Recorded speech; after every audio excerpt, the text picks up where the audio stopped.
The 80s gave us the Police bending genres with razor-sharp precision, Tom Petty and the Heartbreakers cruising through FM nights, and AC/DC firing off arena-shaking riffs. But that was only the beginning. From cult heroes to near-miss chart challengers, these are 10 underrated 80s rock bands who deserved way more fame. Number 10. The Call. When the walls came down, The Call opened the decade with a sound that felt bigger than the small stage clubs they came from, moody, cinematic rock with a pulse. Formed in Santa Cruz, they crafted songs that blended spiritual searching with punchy bass lines and widescreen production.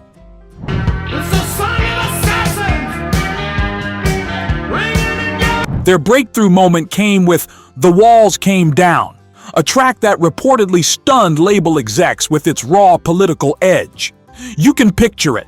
Windows down, late-night FM radio fading between static and prophecy as that unmistakable bass riff cuts through the dark. They weren't flashy. They weren't trying to be.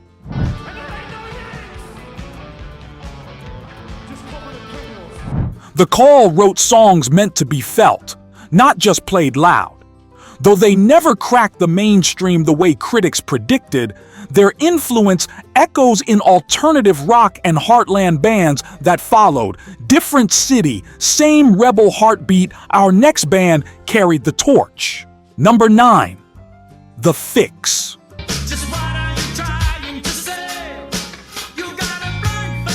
The Fixx were too cool, too sleek, and too atmospheric to fit neatly into 80s rock radio, but their sound was everywhere. With Cy Kernan's urgent vocals floating above Rupert Greenall's icy synth textures, they carved out a style that felt like rock's thoughtful, tech-soaked future.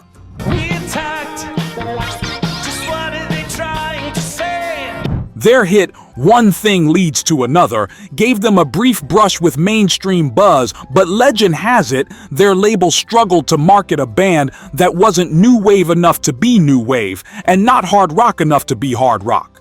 Still, their songs were the ones blasting from college dorm stereos and late-night DJ sets.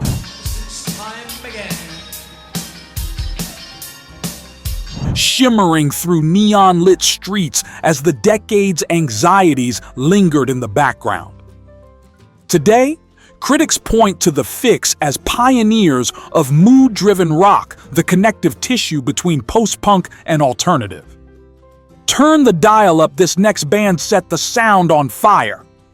Number 8. Kings of the Sun.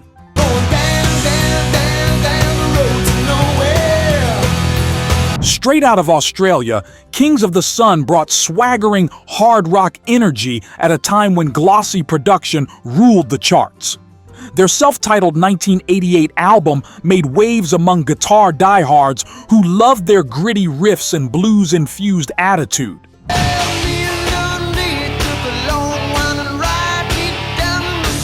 But backstage drama reportedly overshadowed momentum from lineup tensions to opening slot controversies that kept them from bigger stages. Picture this: a packed, sweaty club with the reverb shaking the walls, the band ripping into a riff that sounded like AC/DC colliding with Sunset Strip grit. Teens in denim jackets swore they were watching the next big thing, and honestly, they weren't wrong.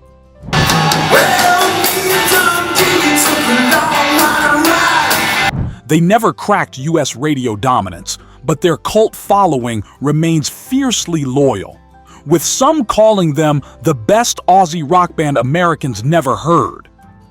If that was thunder, the next one is lightning. Number 7. The Outfield.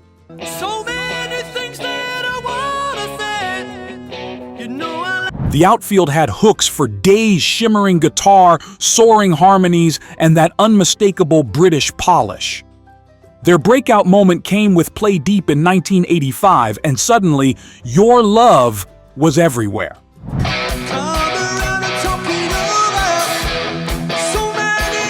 But here's the twist. Despite US radio love, they were often mislabeled as a one-hit wonder, overshadowing a catalog stacked with melodic gems. In rehearsal rooms across America, young bands mimicked those bright chords, trying to capture the magic of summertime drives and heart-tugging choruses. Meanwhile, the band quietly kept delivering albums filled with airtight songwriting.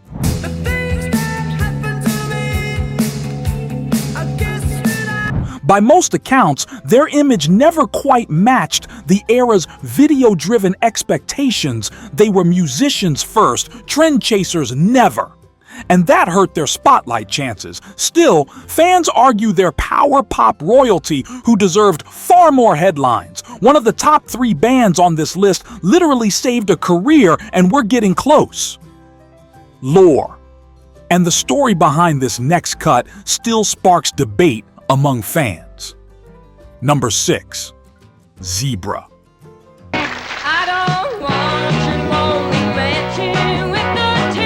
Zebra stepped out of New Orleans and Long Island with a sound that blended Zeppelin-esque vocals and prog-tinged arrangements. When they dropped their self-titled album in 1983, rock magazines buzzed that they were the next big hard rock breakout. Naked, a sin, an army. Their single, Tell Me What You Want, lit up early MTV viewers who loved Randy Jackson's otherworldly high notes. But behind the scenes, the band struggled with a record label unsure how to market them in an era of spandex glam dominance. And while fans packed regional shows, radio programmers reportedly couldn't decide whether they were classic rock revivalists or modern hard rock. Tell me what you want. I've been wasting my time. Still, Zebra's concerts were the stuff of legend, long solos, roaring crowds, and that feeling of witnessing a band on the cusp of something huge. Today, they're celebrated as musicians. Quick pit stop if these classics still give you goosebumps. Hit like so more rock fans, find this, and stick around because the top tracks are the ones that truly define the decade. Number 5. Honeymoon Suite. Summer night. Storm cloud. Canadian rockers.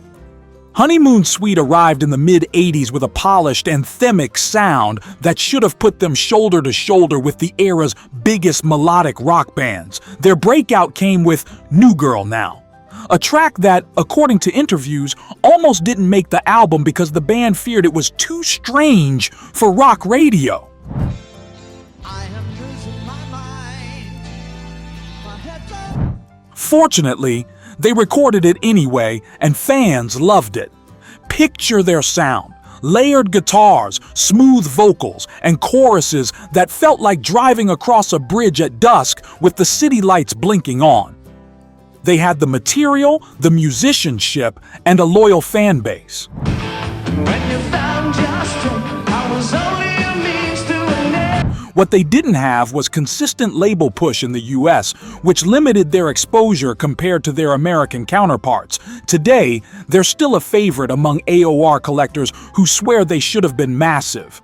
Mood flip. We've rocked hard enough now for a slow burn anthem that hit the gut. Number 4. Triumph.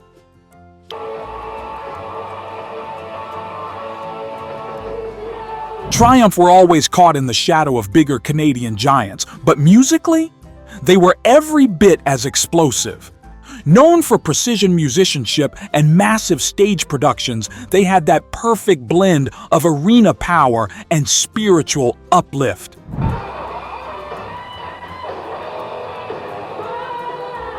Magic Power and Fight the Good Fight became staples of rock radio. Yet mainstream spotlight seemed to slip through their fingers. Industry insiders say their biggest hurdle was timing they reached peak popularity, just as MTV shifted the landscape toward pop-driven visuals. Even so, at concerts, fans described the moment the lights dimmed and Rick Emmett's guitar soared as nothing less than transcendent.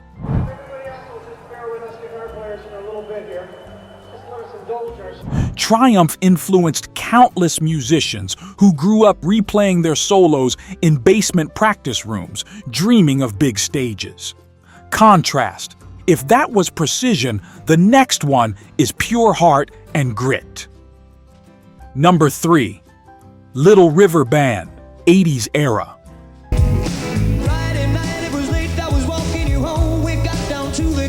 Although Little River Band began in the 70s, their 80s output carved a deeper emotional lane, rich harmonies, thoughtful lyrics, and musicianship that hit the soul.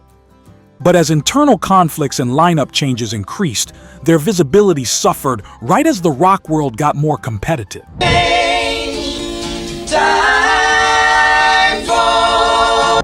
The irony? Their touring presence in the 80s remained strong, and fans remember the goosebump moment when their harmonies rang out across outdoor amphitheaters on warm summer nights. Reportedly, several music executives felt they were too adult for MTV's younger skew, which limited a major influx of new fans. Look up here. Still, their songs remain fixtures of soft rock and classic rock playlists, proving they deserved a bigger cultural moment in the 80s. Escalation. Turn the volume up. The next band came close to breaking huge. Number 2. The Hooters.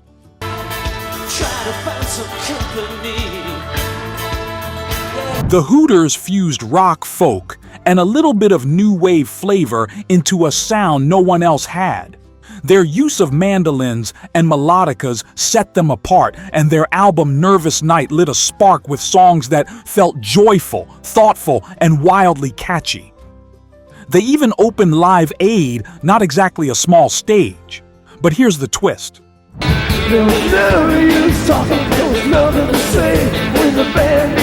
Labels reportedly struggled to categorize them, which affected long-term promotion. Were they folk rock? Pop rock? New wave with heartland guitars? The result was an identity too unique for rigid radio formats. Still, for fans,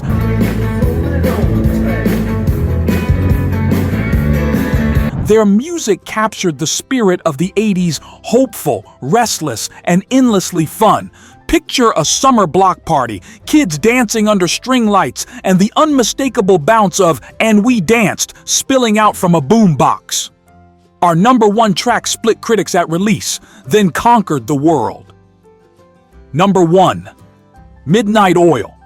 Out where the river broke, the bloodwood. Midnight Oil were fiery, political, and musically unstoppable, a band that delivered rock with purpose.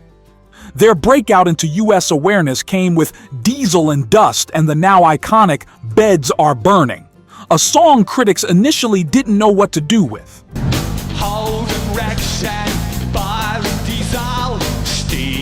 Some praised its urgency.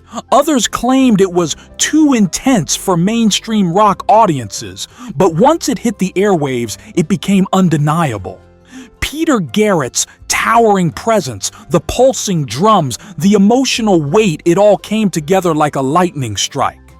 Fans remember blasting their records in bedrooms covered with posters,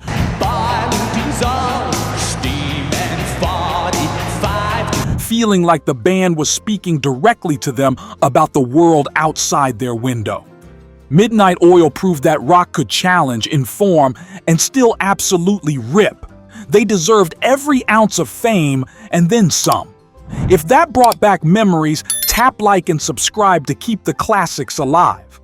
From arena-shaking anthems to forgotten gems, these bands prove why rock's golden era will never die. Next up, Top 10 Underrated 70s Rock Bands Who Deserved More Fame. It's waiting for you on screen.